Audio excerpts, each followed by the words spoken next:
Welcome to the Dura-Bottom, a longer-lasting alternative to steel replacement bottoms.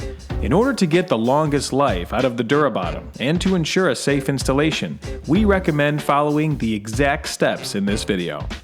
Before starting, make sure you received all of the parts needed for a successful installation.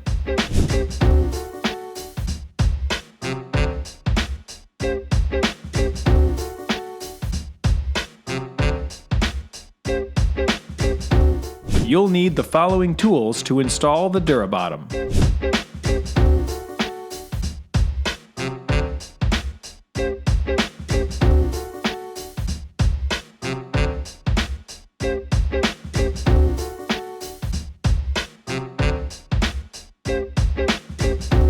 Let's get started. For safety, ensure the container is secured from above before starting. Step 1. Measure the container you're planning to repair and make sure the Dura-Bottom flange will fit the container.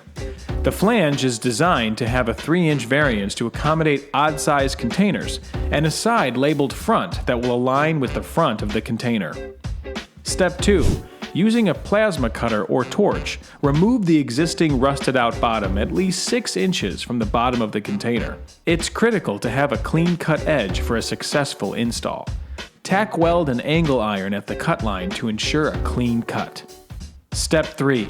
Lay the Dura-Bottom flange on the sawhorses or bottoms table. The bolt hole should be on the bottom of the flange. Find the front label on the flange to ensure it will align with the front of the container.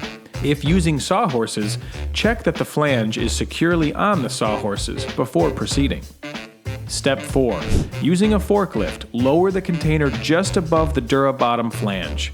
Keep the container about a 1/2 inch to 1 inch above the flange. Align the container edges to the flange, then set the container onto the flange.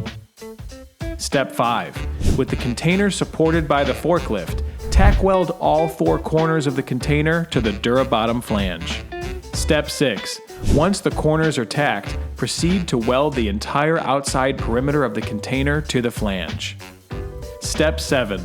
Spray the welded seam with the cold galvanizing spray that came with the Dura-Bottom. Spray on both the inside and outside of the container along the weld line. Ensure the container is supported by the forklift at all times. Step 8. Remove the container with flange off the sawhorses. Position the plastic bottom so the fork pockets and rails will run from front to back on your container.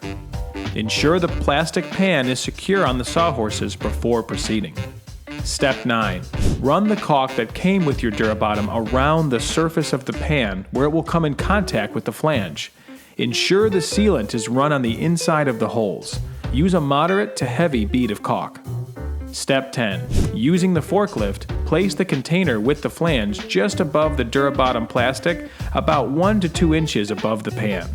Step 11. Align the bolt holes in all 4 corners and install the bolt and nut using an impact driver. When installing the 4 corners, lift the pan to the frame to install the bolts. If you plan to attach caster mounts to the Dura-Bottom, install them now by bolting to the flange with the plastic pan trapped in the middle. Step 12. Once the 4 corners are secure, continue installing the bolts around the perimeter of the container. And make sure all bolts are tight. Step 13. It's recommended that you paint the repaired container as you normally would, and your container is ready for the field.